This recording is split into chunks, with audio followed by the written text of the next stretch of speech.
Did the government of India or any of its agencies acquire the Pegasus spyware? We are concerned that our liberty is being infringed by this government.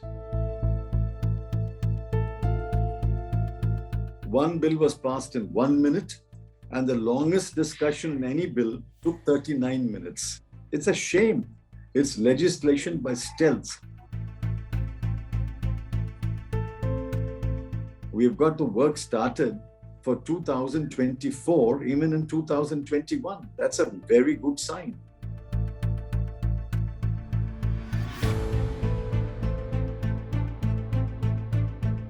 The Quint Hindi, the Quint English और Bloomberg Quint पर हम बात कर रहे हैं पूर्व वित्त और गृह मंत्री चिदम्बरम साहब से, जिनकी राय क्रिटिकल इश्यूज पर समझना बहुत जरूरी है, क्योंकि जो क्लैरिटी और इंसाइट उनके पास होती है वो कमाल की होती है।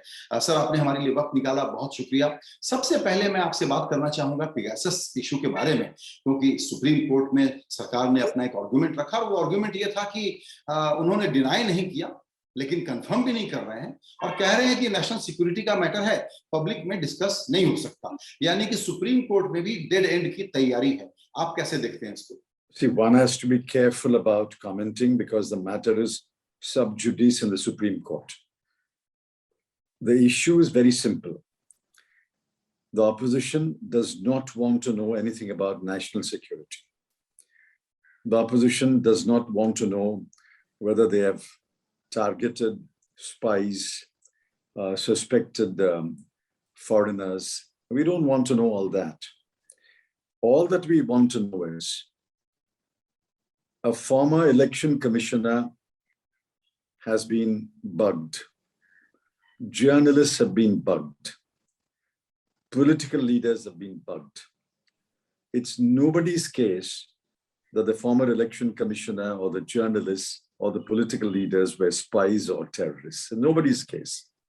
All that we want to know is, one, did the government of India or any of its agencies acquire the Pegasus spyware? It's not ordinary software. It is made only for spying, hacking, infiltrating, and spying. Did the government of India or any of its agencies acquire the Pegasus spyware? Number two, was the spyware used to infiltrate the telephones of the former election commissioner, the journalists, and the political leaders? If you have infiltrated a spy or a suspected terrorist, we don't want to know all that. So these two questions, if they answer, the rest will answer itself. Mm-hmm. But their defense basically is indication that they are not going to reveal anything. They will give some reply in a sealed cover. Will that be acceptable to Supreme Court? I don't know what the Supreme Court will do or say. All I can point out is there is an earlier judgment of the Supreme Court delivered about 2 years ago, where they have frowned upon the sealed cover procedure. See, the sealed cover means the other side does not know what is there in the sealed cover. And our system of jurisprudence, our system of court hearing is facts must be known to both sides and then the judges must decide. It can't be one side giving some fact to the court and the court taking a view. Whether in this case, the Supreme Court will accept sealed cover or not, I leave it to the wisdom of the Supreme Court. I can't really comment on it except pointing out an earlier judgment on the subject matter. Agreed. Sir, अगर supreme court के सामने सरकार अभी भी कहती है कि हमको कुछ लोगों पर सस्पिशन था, जो आप जर्नलिस्ट या किसी की भी बात कर रहे हैं, उनका हमने कुछ देखा होगा, लेकिन ये हम आपको बता नहीं सकते इसके बारे में कुछ, क्योंकि कुछ मिला भी नहीं है, इसलिए वो तो हो गया। टेरर वगैरह के फोन, टेररिस्ट वगैरह का फोन हम टैप करते रहते हैं, उसको छोड़ दीजिए। बेसिकली वो लोग क्या आर्गुमेंट दे सकते हैं from your lawyer perspective? What can compel them to really give the information that you as an opposition are seeking? You see, the government thinks it can ride out any challenge or any crisis. If the same revelations had been made about any other government, say about 100 odd telephones are established to have been infiltrated, according to me, in any other democratic country, the government would have fallen. In this case, the government is not even moved. It does not even stir in its chair because it thinks that the people of India are stoical people and they won't protest, which is perhaps true. The middle class must protest. If it can happen to 140, 150 mobile phones today, it can happen to 150,000 mobile phones tomorrow. In an election, it can happen to 1 million mobile phones tomorrow. Therefore, I think public opinion must crystallize and compel the government to disclose whether they have acquired the Pegasus software. See, the point is, this can't be hidden forever and forever. Like the Rafael case, they thought that it's dead and buried, but it's revived again. There's a formal investigation launched by France, the seller of the plane. Now, when that investigation comes, that report comes, I don't know what the report will say. Suppose it finds that favors were done, or money was transferred, or kickbacks were given. It'll be even more explosive than the Bofors gun, which is only 64 crore was alleged. And ultimately, no Indian politician received that money. Therefore, if the government thinks that forever and forever can then bury this truth, they are completely wrong. See, France is investigating, Israel is investigating, maybe Germany is investigating, maybe Hungary is investigating. And the journalists will continue to investigate. They're not going to close that book yet. They will continue to investigate and more information will tumble out. So why can't the government honestly come forward and say, yes, we acquired the software or we did not acquire the software? And then if they had acquired the software, whether it was actually used to hack into the telephones of, we are only talking about journalists, former election commissioner, and political leaders. We are not talking about spies. We are not talking about terrorists. Right. Sir, आपने बिल्कुल ठीक कहा कि in any country the government would have been toppled. So despite such a lethal combination where it is a big political scandal, nothing much has moved in India. Is it a communication problem because Pegasus is a big complex issue and it doesn't resonate in the mass opinion, or it is entirely opposition's failure to make it a sharp focused issue because corruption works in political arena, or this kind of scandal works in political arena? See, I cannot say why the people are so indifferent to these things. According to me, liberty is the most valuable right. I place it even above life, above food, above water. Liberty is the most valuable right. But the people are willing to have their liberty infringed or liberty encroached upon. What can I say? It is you can't expect the poor toiling masses to protest because for them, everyday life is a big burden. But what about the middle class? What about the educated classes? What about the white collar? What about the teachers, the professors, the doctors, the lawyers? I am sometimes astonished by their sense of indifference. There is a proverb in Tamil, and I'm sure there is an equivalent proverb in Hindi and other languages. What does it matter if Rama rules us or Ravana rules us? That's the proverb in Tamil. It matters whether Rama rules us or Ravana rules us. If Rama or somebody claiming to be Ram, morphs into Ravana, Ravan, you must be concerned. I can't speak for my fellow citizens. All I can say is there are enough concerned individuals in this country, and I would like to count myself and yourself as among them. We are concerned that our liberty is being infringed by this government. Same person who's worried about privacy and request that I will call from FaceTime or WhatsApp audio call is not worried about his liberty. See, somebody texted me today, this is a time of instant coffee and nobody wants to stir himself or herself from the chair. It's a time of not only instant coffee, but constant fear. Mm-hmm. If fear is your companion, you wake up in the morning and you are afraid. You work through the day and you are afraid. Mm-hmm. When you go to bed, you go to sleep with fear in your mind. What is it can be done? Mm-hmm. The point is, fearlessness is the hallmark of a free nation, a free people. Why should one be afraid of the government? What can the government do? Yes, they can harass you, they can maybe arrest you, they maybe throw you in jail.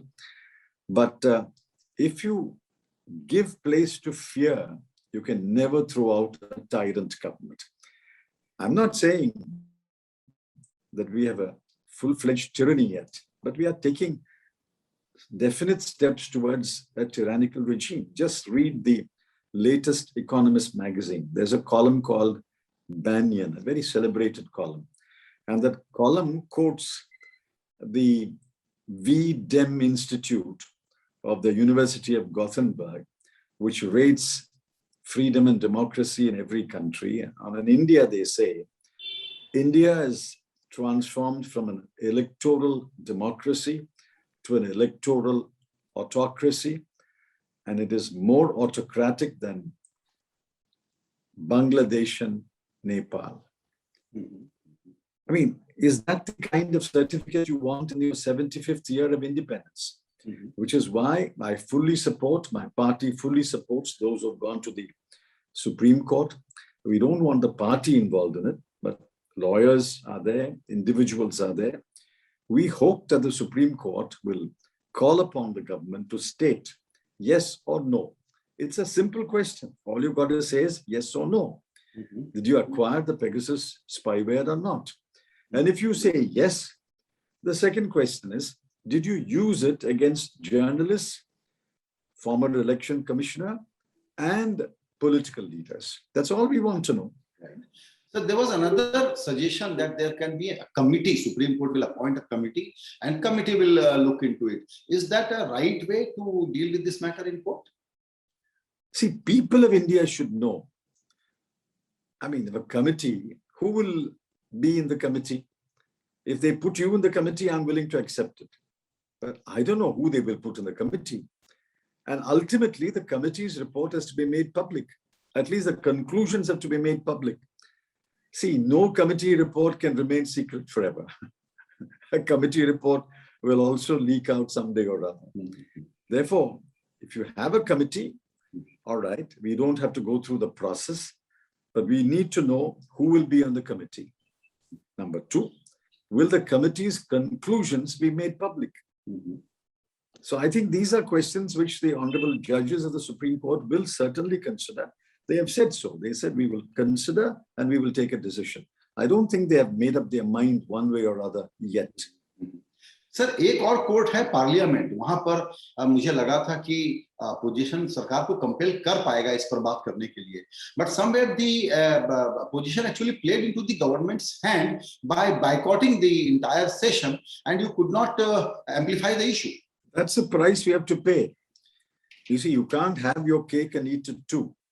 You can't say that we want a discussion on Pegasus first, on the farm laws next, and on inflation third, and then participate in some bill on insurance or some bill on some other routine matter. You can't have your cake and eat it too. Either you have your cake or you eat your cake. If the opposition unitedly says, these are the three issues we want discussed in that order, 1, 2, 3, this government is completely shameless. It stands up every day and every minister says, we are ready to discuss. Let's start the discussion. If the Pegasus discussion had started, and I told the minister, you are saying we're ready for discussion, start at 11 o'clock today. A Pegasus discussion will take 4 hours, 5 hours, and the matter will be over. And then take the farm bill, discuss it for 4 hours or 5 hours, then take inflation. Then you bring your bills. You say you're ready for discussion, But when we say Pegasus should be discussed first, we are ready to discuss Pegasus. The government says, no, we have to pass the bill. So this is a price we have to pay.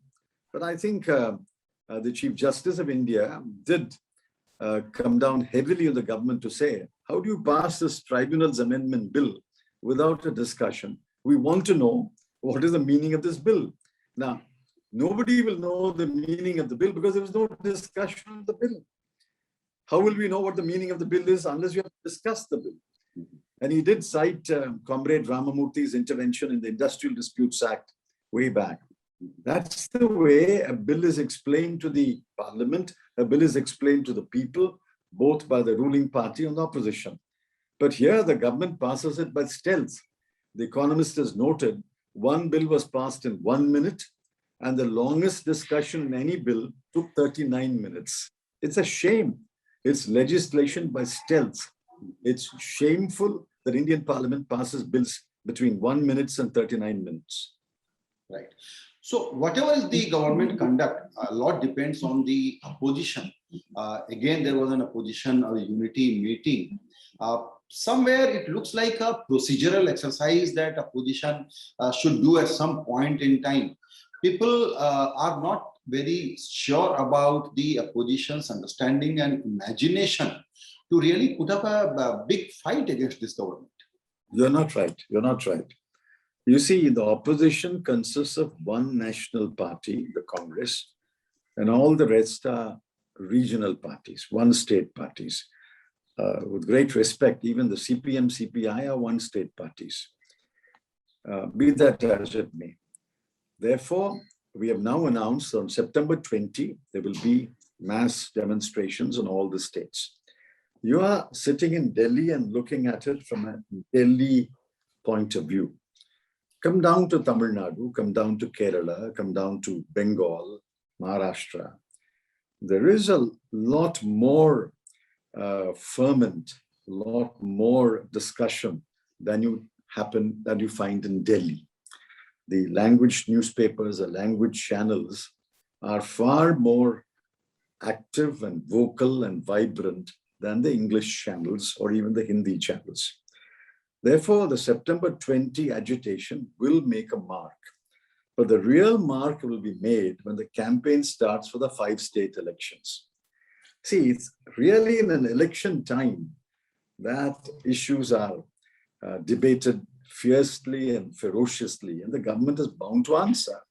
The government can't run away when people go on the stage or the social media or other media outlets and ask very, very hard questions. Right. You watch the 5 state elections, there will be a very vigorous questioning of the government, and the government can't run away without answering. Agreed, sir. मेरा एक और question, ये deliberation और debate तो बिल्कुल ठीक है, लेकिन जो अपोजिशन का स्टेटमेंट आया मीटिंग के बाद उसमें 2-3 कीवर्ड है. सिस्टमैटिकली प्लान करना होगा 2024 इलेक्शन के लिए, और दूसरा कि पर्सनल इंटरेस्ट और कंपल्शंस को अलग रखना होगा, और we have to rise above all of these limitations. बात तो बिल्कुल ठीक है. सिंगल माइंडेड प्लान का मतलब सिंपल है सर, कि सिंगल 1-on-1 इलेक्शन आप करा पाएंगे कि नहीं करा पाएंगे लोकसभा में, क्या वो हालात बन सकते हैं? It's not a very complicated plan. See, ultimately, opposition unity has to translate to fielding one candidate in every seat against the BJP candidate. That's all it matters. If the BJP's ally stands on that seat, you will have to field one candidate against a BJP ally. I don't know how many will be BJP allies in the parliament election. For example, take the next round of 5 elections. We've got elections in Uttarakhand, which is practically a straight fight between Congress and BJP. We have an election in Punjab, where it will be a triangular fight between Congress, Akali Dal and AAP. BJP is nowhere in the picture. Then you have Goa, which is practically a straight fight between Congress and BJP. The AAP may play a spoiler. And then we have Uttar Pradesh, the big prize. It's largely, it looks like it, a fight between SP and the BJP. with others playing a lesser role. And the fifth one is Manipur, which is a fight between BJP and Congress. Therefore, it's not very difficult in these 5 states for all the parties which met yesterday to agree on one candidate, even if, say, NCP is not present, say, in Uttarakhand. NCP flag will be part of the alliance. It should be, according to me. If TMC does not have a presence in Goa, it doesn't matter. The TMC flag must be part of the alliance in Goa. Mm-hmm. If that message goes and you field one candidate against a BJP candidate, I think the results are going to be quite interesting. Sir, आपने जो states का बताया, कई जगह straight fight possible है, लेकिन बहुत सारे स्टेट्स हैं जहां इश्यूज होंगे, जैसे कि यूपी में बीएसपी और आम आदमी पार्टी कुछ और स्टेट्स में जाएगी जो वोट काटने का काम करेगी। इसी तरीके से केरल में लेफ्ट फ्रंट और यूनाइटेड फ्रंट के सामने, कांग्रेस फ्रंट के सामने वहां पर भी इश्यू होंगे। इसी तरीके से उड़ीसा में क्या होगा और आंध्रा और तेलंगाना में क्या होगा? See, in Andhra and in Telangana and in Odisha, please remember they are post-election supporters of the BJP government of the center. When it comes to elections in their respective states, they will fight the BJP.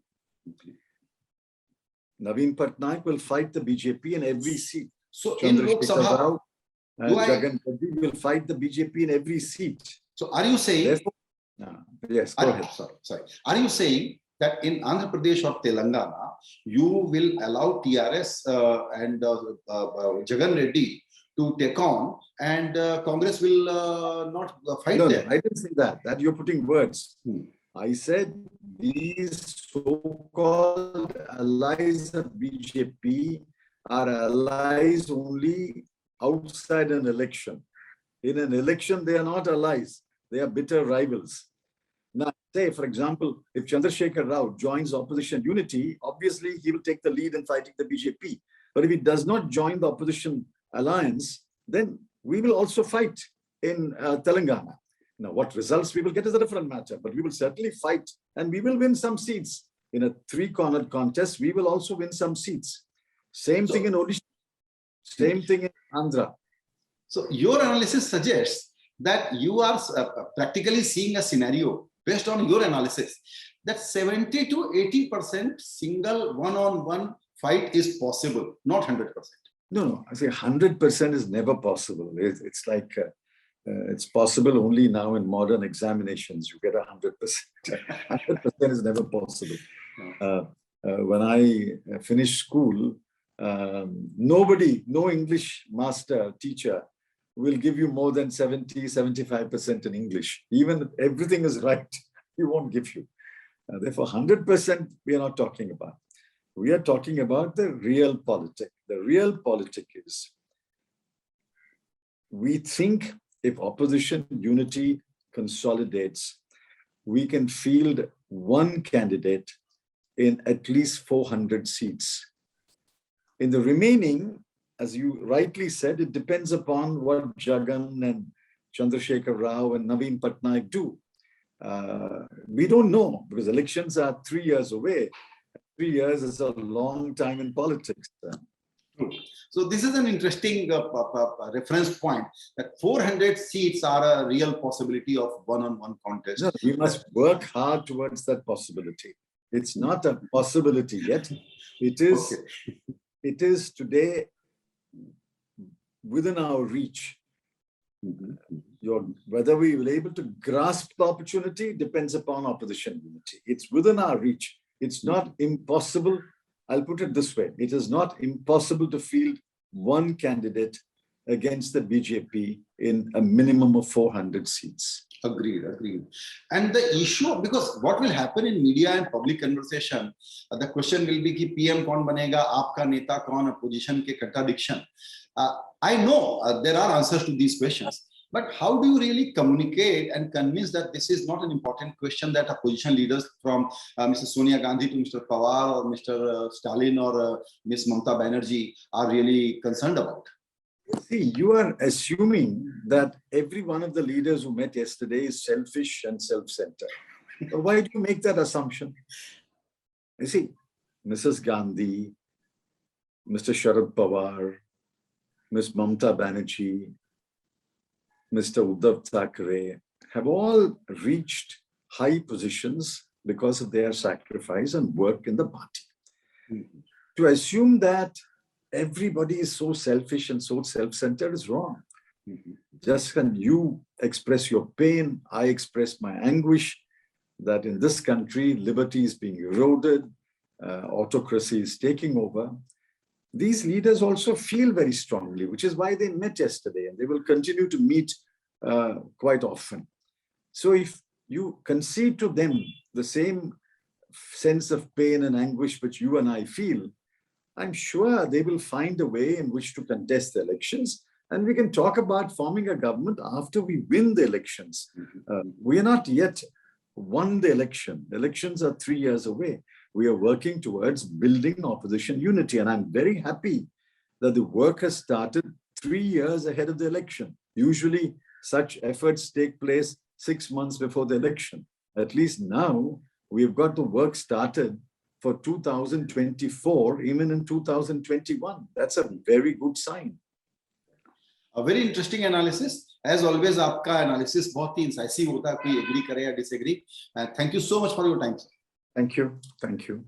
We are truthful, unafraid, and independent because of you. Now you can help our reporting from the ground. Go to thequint.com, click Become a Member tab, choose a plan, and pay. Because the truth is worth it.